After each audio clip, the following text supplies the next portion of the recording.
तो हम बात कर रहे थे डिग्री ऑफ आयोनाइजेशन या डिसोसिएशन। तो इसी में थोड़ा हम आगे चलते हैं, जिसके बेसिस पे हम डिफाइन करेंगे स्ट्रॉन्ग इलेक्ट्रोलाइट और वीक इलेक्ट्रोलाइट को। तो डिग्री ऑफ डिसोसिएशन का मतलब होता है number of mole dissociate, number of mole dissociate या आयोनाइजेशन, आयोनाइजेशन अपॉन में total number of mole taken. हम ऐसे इसको डिफाइन कर सकते हैं। तो आपको अल्फा का मतलब चल गया, एक बार समझा देता हूँ। देखो, हमने एक गिलास पानी लिया, एक बिकर वाटर लिया, मेरे पास कोई साल्ट था, कोई सब्सटेंस था, उसके 100 मोल लिए और मैंने इसमें ऐड किए, तो मैंने देखा उसमें से 95 मोल डिसोसिएट हो गए। तो मैं अल्फा की वैल्यू निकालूंगा, तो कितने मोल डिसोसिएट हो गए 95, और कितने लिए थे हमें 100 लिए थे। तो मेरे पास डिग्री ऑफ डिसोसिएशन आ गया 9। ये एक और मैंने सब्सटेंस लिया, उसको मैंने वाटर में ऐड किया, वो भी 100 मोल थे, और मैंने देखे उसके 5 मोल डिसोसिएट हुए या आयोनाइजेशन हुआ। तो मैंने अल्फा की वैल्यू निकाली, तो उसकी अल्फा की वैल्यू आई 0.05। मान लो ये मेरे पास ए था और ये मेरे पास बी सब्सटेंस था, तो मैं इसके बेस पे ये बता सकता हूँ कि कौन सा स्ट्रॉन्ग इलेक्ट्रोलाइट था और कौन सा वीक। जो ए सब्सटेंस था वो था हमारा स्ट्रॉन्ग इलेक्ट्रोलाइट। वो क्या था हमारे पास, स्ट्रॉन्ग इलेक्ट्रोलाइट था। वो कैसे, उसका डिग्री ऑफ डिसोसिएशन ज़्यादा आ रहा है, मोर आ रहा है ज़्यादा। तो जितना ज़्यादा डिग्री ऑफ डिसोसिएशन ज़्यादा होगा वो स्ट्रॉन्ग इलेक्ट्रोलाइट होगा, और जिसमें डिग्री ऑफ डिसोसिएशन कम होगा, जिसकी वैल्यू कम आएगी, तो हमारे पास क्या होता है, वो वीक इलेक्ट्रोलाइट होता है। या आप नॉर्मल लैंग्वेज में ये भी कह सकते हो, जिसकी आयन कंप्लीटली डिसोसिएट हो जाए। देखो, एक 100 लिए उसमें 95 मतलब कंप्लीटली हो गए, जिसमें कंप्लीटली डिसोसिएशन हो जाता है। जिस सब्सटेंस के एक्वस सॉल्यूशन में कंप्लीटली डिसोसिएट हो जाती है, दो सब्सटेंस कंप्लीटली डिसोसिएट हो जाता है, उसको हम बोलते हैं स्ट्रॉन्ग इलेक्ट्रोलाइट। और जो कंप्लीटली डिसोसिएट नहीं हो, एक स्मॉल एक्सटेंट में डिसोसिएट हो, तो उनको हम बोलते हैं वीक इलेक्ट्रोलाइट। क्या बोलते हैं, वीक। अब यहाँ पर बात आती है भाई इलेक्ट्रोलाइट होते क्या है। तो जो इलेक्ट्रोलाइट होते हैं ना, वो हमारे पास होते हैं, इलेक्ट्रोलाइट हमारे पास यहाँ पर होते हैं एसिड, बेस और साल्ट। जितने भी एसिड और बेस और साल्ट होते हैं वो सारे इलेक्ट्रोलाइट का रोल प्ले करते हैं, याद रखना। जितने भी एसिड, बेस होते हैं, साल्ट होते हैं, वो सारे के सारे इलेक्ट्रोलाइट का रोल प्ले करेंगे। अब यहाँ पर हमें स्ट्रॉन्ग और वीक का भी पता चल गया। तो अब इसके बेसिस में हम आपको डिफाइन करते हैं वह आयनिक इक्विलिब्रियम क्या होता है। अब हम बात करते हैं what is the ionic equilibrium. तो जो आयनिक इक्विलिब्रियम शो करेंगे ना, वो वीक इलेक्ट्रोलाइट शो करते हैं, जो वीक इलेक्ट्रोलाइट शो करते हैं। Strong electrolyte ionic equilibrium show नहीं करेंगे। इसका रीजन बताते हैं। जैसे एग्जांपल के तौर पे लो भाई, हमारे पास जो स्ट्रॉन्ग इलेक्ट्रोलाइट होते हैं वो होते हैं जैसे HCl, HNO3, H2SO4, NaCl। ये हमारे पास क्या होते हैं, स्ट्रॉन्ग इलेक्ट्रोलाइट होते हैं। अब वीक इलेक्ट्रोलाइट क्या होते हैं, जो वीक एसिड और वीक बेस होते हैं। जो मैं लिख देता हूं, वीक एसिड और बेस, ये होते हैं वीक इलेक्ट्रोलाइट। और जो हमारे पास स्ट्रॉन्ग एसिड और बेस होते हैं वो होते हैं स्ट्रॉन्ग इलेक्ट्रोलाइट। तो आप समझ गए होंगे। तो अब यहाँ पर जो पॉइंट आता है ना, वीक इलेक्ट्रोलाइट ही आयनिक इक्विलिब्रियम क्यों शो करते हैं, क्योंकि बेटा इन्हीं में हमारे पास इक्विलिब्रियम ऑब्टेन होता है। इन्हीं में हमारे पास क्या होता है, इक्विलिब्रियम ऑब्टेन होता है। एग्जांपल के तौर पे देखो, जैसे मैंने HCl लिया और वाटर में ऐड किया, तो HCl कंप्लीटली डिसोसिएट हो गए H पॉजिटिव Cl नेगेटिव में। मतलब इस साइड में HCl का कोई भी ना के बराबर पार्ट बचा, जब इस साइड में हमारे रिएक्टेंट साइड में कोई पार्ट बचा ही नहीं, 1%, 0.1% बचा तो कोई मतलब नहीं। जब हमारे पास इस साइड कोई पार्ट ही नहीं बचा तो ये रिवर्स हो ही नहीं सकता। बट जो हमारे पास वीक इलेक्ट्रोलाइट होता है उसमें स्मॉल एक्सटेंट में डिसोसिएशन होता है, उसमें स्मॉल अमाउंट में डिसोसिएशन होता है। मतलब यहाँ पर बहुत ज़्यादा पार्ट बच जाता है रिएक्टेंट का, तो ईजिली ये रिएक्टेंट से प्रोडक्ट और प्रोडक्ट से रिएक्टेंट में मूवमेंट करते हैं। तो और आपको पता भाई इक्विलिब्रियम का मतलब ही क्या होता है, जहाँ पर प्रोडक्ट की कंसंट्रेशन और रिएक्टेंट की कंसंट्रेशन एक टाइम पे चेंज होना बंद हो जाए।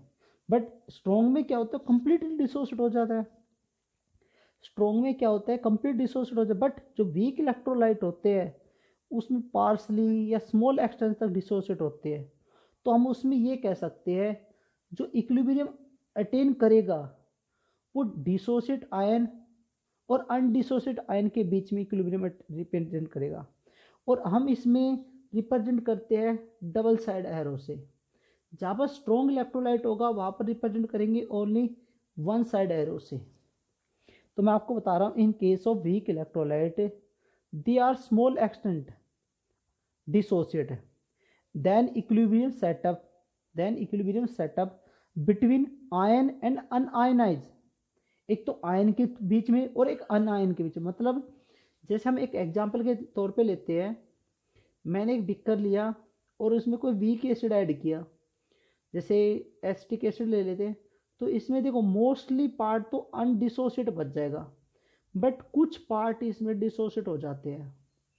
तो इनके बीच में एक इक्विलिब्रियम सेट हो जाता है, एक तो आयन के बीच में और एक अनआयन जो डिसोसिएट नहीं हुई उनके बीच में क्या हो जाता है, एक इक्विलिब्रियम सेटअप हो जाता है। तो इसलिए जो हम कह सकते हैं जो वीक इलेक्ट्रोलाइट होते हैं वही आयनिक इक्विलिब्रियम को रिप्रेजेंट करेंगे। अब ये पॉइंट आपको नोट करना पड़ेगा। तो यहाँ से हम डिफाइन कर सकते हैं आयनिक इक्विलिब्रियम। तो अब आपको पूछे भाई आयनिक इक्विलिब्रियम होता क्या है, तो आप बताओ the equilibrium between ion and undissociate electrolyte. भाई जो इलेक्ट्रोलाइट है एक तो उसके बीच में और एक उसके जो आयन डिसोसिएट हो चुके हैं उनके बीच में जो इक्विलिब्रियम अटेन करता है, तो उसी को हम क्या बोलते हैं, आयनिक इक्विलिब्रियम बोलते हैं। तो हमने मान लिया हमारे पास जैसे कोई भी वीक एसिड होता है, हमने मान लिया कोई भी एक वीक एसिड या वीक बेस होता है, या कोई भी साल्ट मान लिया हमारे पास एक वीक एसिड बेस का एक साल्ट है, तो हमने उसका इक्विलिब्रियम बनाया वाटर में ऐड करने पे। तो हमने देखा ए पॉजिटिव और बी नेगेटिव, मतलब इन आयन के बीच में और इन अनडिसोसिएट आयन के बीच में क्या हो गया, इक्विलिब्रियम सेटअप हो गया, इनका इक्विलिब्रियम अटेन हो गया। अब हम यहाँ पर करते हैं लॉ ऑफ केमिकल इक्विलिब्रियम, आपने पता है और आप पढ़ चुके हो लॉ ऑफ केमिकल इक्विलिब्रियम है क्या। तो हम यहाँ पर अप्लाई करते हैं लॉ ऑफ केमिकल इक्विलिब्रियम। तो लॉ ऑफ केमिकल इक्विलिब्रियम को जब अप्लाई करते हैं तो आपको पता है प्रोडक्ट की कंसंट्रेशन और रिएक्टेंट की कंसंट अपॉन में रिएक्टेंट की कंसंट्रेशन। वाटर को हम इसलिए नहीं लेते क्योंकि वाटर एक्सेस अमाउंट में होता है। वाटर क्या होता है, एक्सेस अमाउंट में होता है, तो उसमें कोई ज़्यादा डिपेंड नहीं होता है, इसलिए हम वाटर को क्या कर देते हैं, यहाँ पर नेग्लिजिबल कर देते हैं। तो ये होता है हमारा आयनिक इक्विलिब्रियम। थोड़ा रिप्रेजेंट करने के लिए हम क्या बोल देते हैं, आई। तो अब आपको पता चल गया आयनिक इक्विलिब्रियम है क्या। तो इसी क्लास में अब जो भी हम आगे डिस्कस करेंगे इस चैप्टर वो आयनिक इक्विलिब्रियम के बारे में डिस्कस करेंगे। यहाँ पर एक बात आती है, भाई डिसोसिएशन और आयनाइजेशन वर्ड दोनों अलग अलग क्यों बोल रहे हैं, भाई दोनों का मतलब तो सेम ही है। डिसोसिएशन और आयनाइजेशन वर्ड दोनों अलग अलग क्यों ले रहे हैं, तो मैं आपको एक बात बता देता हूँ। जो डिसोसिएशन वर्ड है वो साल्ट के लिए यूज होता है, मतलब एक ऐसा सब्सटेंस उसमें पहले से ही आयन है, मतलब उनमें जो पार्टिकल प्रेजेंट है उनके ऊपर पहले से ही चार्ज है, हम उन चार्ज को बस सेपरेट कर रहे हैं।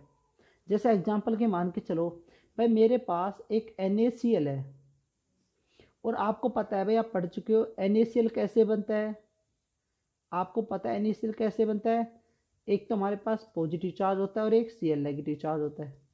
ये अपोजिट चार्ज एटम एक दूसरे को अट्रैक्ट करते हैं, तो वहाँ पर क्या बनता है, आयनिक, क्या बनता है, आयनिक बॉन्ड बनता है। तो आपको पता भाई इनके ऊपर पहले से चार्ज था, बस सिर्फ आपने उन चार्ज को सेपरेट किया, इन चार्ज को अलग किया है। तो इन चार्ज को अलग करते हो तो उसी को हम बोलते हैं डिसोसिएशन, मतलब आपको चार्ज को सेपरेट किया है। आपने दो अलग अलग चार्ज को जो कंबाइन थे उन चार्ज को क्या कर दिया, अलग कर दिया। तो उसी को हम क्या बोलेंगे, डिसोसिएशन। तो आप याद रखना जितने भी साल्ट होंगे ना उनके लिए हम वर्ड बोलेंगे डिसोसिएशन, उनके लिए वर्ड बोलेंगे डिसोसिएशन। और जितने भी हमारे पास कोवलेंट कंपाउंड है उनके लिए हम वर्ड बोलेंगे आयोनाइजेशन। क्यों, जैसे आप देखो HCl है, HCl हमारे पास एक एसिड है और आपको पता है कोवलेंट बॉन्ड है, ये म्यूचुअल शेयरिंग से बनते हैं। तो आपको पता है इनके ऊपर पहले से कोई भी चार्ज नहीं होता, तो इनके ऊपर हमें चार्ज एक्वायर करना पड़ता है। इनके ऊपर हमने चार्ज क्या करना पड़ता है, एक्वायर करना पड़ता है, प्रोड्यूस कराना पड़ता है। तो जब इनके ऊपर चार्ज प्रोड्यूस कराया जाता है तो उसी को हम बोलते हैं आयोनाइजेशन। मतलब इनके ऊपर चार्ज बनाया है, इनके ऊपर चार्ज एक्वायर किया है, प्रोड्यूस करवाया है, तो उसी को हम क्या बोलते हैं, आयोनाइजेशन। जैसा आप पढ़ चुके हो आयोनाइजेशन को एनर्जी, आयोनाइजेशन एनर्जी का मतलब क्या होता है, जब हम वहाँ से इलेक्ट्रॉन को रिमूव करते हैं तो उसके ऊपर चार्ज आ जाता है। मतलब कोई एटम इलेक्ट्रॉन को लूज गेन करके उसके ऊपर जो चार्ज लाया जाता है तो हम उसके ऊपर एक्वायर कराते हैं, प्रोड्यूस कराते हैं।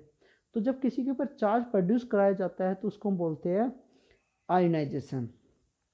अब एक पॉइंट सबसे ज़्यादा आप लोगों के क्वेश्चन आता है, सर जब तक पढ़े हैं, आप कहोगे हमने जब तक इनको पढ़ा है कि आयनिक बॉन्ड सबसे स्ट्रॉन्ग बॉन्ड होता है, ये तो कभी डिसोसिएट होता ही नहीं। सही कहा भाई, आयनिक बॉन्ड सबसे ज़्यादा स्ट्रॉन्ग होता है, उसको सेपरेट करना बहुत डिफिकल्ट होता है। फिर आप कैसे कह रहे हो कि आयनिक कंपाउंड को वाटर में ऐड करते ही वो इजी डिसोसिएट हो जाते हैं। तो आपने एक प्रॉपर्टी पढ़ी होगी डाइलेक्ट्रिक कांस्टेंट। जो डाइलेक्ट्रिक कांस्टेंट हमें ये बताता है कि भाई उसके अंदर कितनी एनर्जी स्टोर है। तो वाटर के अंदर एक बहुत ज़्यादा अमाउंट में एनर्जी क्या होती है, स्टोर होती है। वाटर के अंदर एक एनर्जी स्टोर होती है। तो वाटर के अंदर जो एनर्जी अंदर स्टोर है ना, वाटर उस एनर्जी को इन आयन को सेपरेट करने में यूज करता है। मतलब इन दोनों के बीच में जो force of electrostatic force of attraction था, इनके बीच में जो इलेक्ट्रोस्टैटिक फोर्स ऑफ अट्रैक्शन था, वाटर उस एनर्जी को इनके बीच का जो इलेक्ट्रोस्टैटिक फोर्स ऑफ अट्रैक्शन को रिमूव कर देता है। तो हम यही कहेंगे जो वाटर है उसके अंदर जो हिडन एनर्जी होती है, जो हिडन एनर्जी है उस एनर्जी के थ्रू जो आयनिक कंपाउंड में जो इलेक्ट्रोस्टैटिक फोर्स ऑफ अट्रैक्शन होता है वो उसको क्या कर देता है, रिमूव कर देता है। क्योंकि वाटर की डाइलेक्ट्रिक कांस्टेंट क्या होती है, हाई होती है। तो उसके बेसिस पे वाटर इनको क्या कर देता है, सेपरेट कर देता है, जैसे हम इसको वाटर में ऐड करते हैं। तो यहाँ तक आपको पता चल गया। तो ये हमारा बेसिक था। आगे को टॉपिक आता है ionization of weak electrolyte. Weak electrolyte का आयोनाइजेशन करते हैं तो उसमें हम कैसे इसकी पॉइंट को फाइंड आउट करेंगे। तो ये देखो हम यहाँ पर लिखते हैं ionization of weak electrolyte. Ionization of weak electrolyte. अब हम बात कर रहे थे आयोनाइजेशन ऑफ वीक इलेक्ट्रोलाइट के बारे में। तो इसमें देखो हम इसमें डिफाइन करेंगे हम इसको। तो हम इसको समझाने के लिए हम कोई भी एक वीक इलेक्ट्रोलाइट ले लेते हैं, एसिड ले लेते हैं और उनको वाटर में ऐड करते हैं जो कम्प्लीटली डिसोसिएट नहीं होता है। तो यहाँ पर हमने लिया एसिड CH3OOH। तो हमने इसको वाटर में ऐड किया, तो वाटर में ऐड करने पे हमारे पास क्या आ गया, COO नेगेटिव प्लस में H पॉजिटिव। यहाँ पर हम अप्लाई करते हैं लॉ ऑफ केमिकल इक्विलिब्रियम। तो जब law of chemical equilibrium apply करते हैं तो आपको पता है यहाँ पर आ गया प्रोडक्ट की कंसंट्रेशन, जिनको हम ब्रैकेट से रिप्रेजेंट करते हैं, H पॉजिटिव आयन की कंसंट्रेशन। और यहाँ पर आता है रिएक्टेंट की कंसंट्रेशन। और यहाँ पर आ गया वाटर, एक्वा मतलब वाटर होता है। इस वाटर को मैं इधर ले आऊँ K इंटू में H2, मतलब वाटर की कंसंट्रेशन ज़्यादा है तो इसकी कंसंट्रेशन कोई ज़्यादा इफेक्ट नहीं पड़ता। तो मैंने यहाँ पर लिख दिया H पॉजिटिव, अपन क्या लिख दिया CH3COH, ये नोट कर लिया। इन दोनों को हम क्या लिख सकते हैं, KA। के ए क्या होता है, डिसोसिएशन कांस्टेंट फॉर एसिड। के ए का मतलब होता है डिसोसिएशन कांस्टेंट फॉर एसिड। ऐसे हम के बी, तो मैं लिख देता हूँ dissociation constant for acid, dissociation constant for acid and base. Base के लिए के बी आ जाएगा, तो के का मतलब होता है डिसोसिएशन कांस्टेंट, ए का मतलब एसिड और बी का मतलब होता है बेस। यहाँ तक आप लोगों को पता चल गया है। थोड़ा आगे देखो, इसमें ये तो पता चल गया। अब हम इसमें इन्हीं के हेल्प से हम डिग्री ऑफ डिसोसिएशन कैसे कैलकुलेट करते हैं। तो जैसे भाई मेरे पास ये इक्वेशन थी, तो मैंने इक्वेशन को ऐसे रखा, CH3CO नेगेटिव प्लस में H पॉजिटिव। तो हम कहते हैं, एक एज्यूम कर लेते हैं, इसकी जो इनिशियल कंसंट्रेशन है वो C है। भाई कोई भी सब्सटेंस को लेते हो तो आप उसकी कंसंट्रेशन निकालते हो, तो इसकी इनिशियल जो कंसंट्रेशन आती है वो C मोल पर लीटर, क्योंकि कंसंट्रेशन को मोल पर लीटर लिखते हैं। अभी हमने इसको वाटर में ऐड किया नहीं है तो ये बने ही नहीं है, बट कुछ टाइम के बाद जैसे वाटर में ऐड किया तो इसमें से अल्फा पार्टिकल इधर चेंज हो गए, मतलब अल्फा डिसोसिएशन हो गए, मतलब इसमें से अल्फा पार्टिकल डिसोसिएट होकर इधर आ गए। अब कई बार बच्चों को जो कंफ्यूज होता है वो कंफ्यूजन ये होती है, सर दोनों के लिए अल्फा क्यों? भाई जो हमारी रिएक्शन होती है क्लोज कंटेनर में या कैसी भी होती है, क्लोज बीकर में होती है, तो वहाँ पर हम, आपको पता है इक्विलिब्रियम क्लोज में होता है, तो वहाँ पर हमें ये नहीं पता होता भाई ये अलग है ये अलग है, तो सारे मिक्स होते हैं। हम मानते हैं इसमें से सिर्फ अल्फा इधर गया, अल्फा प्रोडक्ट की तरफ गए हैं, तो ये अब ध्यान रखना। तो यहाँ इस साइड कितना बचा, इसमें बचा हमारे पास अल्फा सी अल्फा, मतलब इसमें से सी अल्फा कंसंट्रेशन इधर गई, मतलब यहाँ से जो अल्फा कंसंट्रेशन इधर ही गई। इधर कितना बचा हमारे पास, इसको हम ये भी लिख सकते हैं 1 माइनस में अल्फा, हम इसको 1 माइनस में अल्फा भी लिख सकते हैं। तो अब अप्लाई करते हैं लॉ ऑफ केमिकल इक्विलिब्रियम। अब अप्लाई करेंगे लॉ ऑफ केमिकल, आपको पता है भाई, देखो प्रोडक्ट की कंसंट्रेशन अपॉन रिएक्टेंट कंसंट्रेशन, तो सबकी वैल्यू हमारे पास है, सबकी वैल्यू हमारे पास है। एक सी से सी कैंसिल हो गया, तो आपको पता हमारे पास क्या आया सोल्व करके, C alpha square upon 1 minus में अल्फा। तो ये वैल्यू हमारे पास यहाँ तक आ चुकी है। तो हम आगे देखो इसमें, तो आगे देखो हमारे पास जो वैल्यू सोल्व होके आई है, जो वैल्यू सोल्व होके आई है हमारे पास, वो वैल्यू सोल्व होके आ गई K A is equal to C alpha square upon 1 minus में अल्फा। और अल्फा का मतलब होता है डिग्री ऑफ डिसोसिएशन। आपको एक और पॉइंट पता है भाई, जो अल्फा है एक वीक एसिड और वीक बेस के लिए क्या होता है, बहुत स्मॉल आता है। आपको पता है कि जो अल्फा है वीक एसिड में जो डिसोसिएशन होता है बहुत स्मॉल एक्सटेंट में होता है, ज़्यादा एक्सटेंट में नहीं होता। तो अल्फा की वैल्यू है ना वो बहुत स्मॉल होती है 1 के कंपेयर में, तो नीचे वाले अल्फा को हम नेगलेक्ट कर सकते हैं। अब ना करो तो कोई दिक्कत नहीं, उसमें कोई प्रॉब्लम नहीं होती, बट जो अल्फा है वो 1 के कंपेयर में बहुत कम होता है। आप एग्ज्यूम कर देखो भाई, वीक एसिड और वीक बेस में स्मॉल एक्सटेंट में डिसोसिएशन होता है, अल्फा की वैल्यू हमारे पास ये आ गई। अब बताओ इसको 1 में से माइनस करो या ना करो, कोई फर्क पड़ेगा इसके अंदर? तो इसलिए हम नीचे वाले टर्म को हम क्या कर देते हैं, नेगलेक्ट कर देते हैं, तो हमारे पास आ जाता है अल्फा स्क्वायर।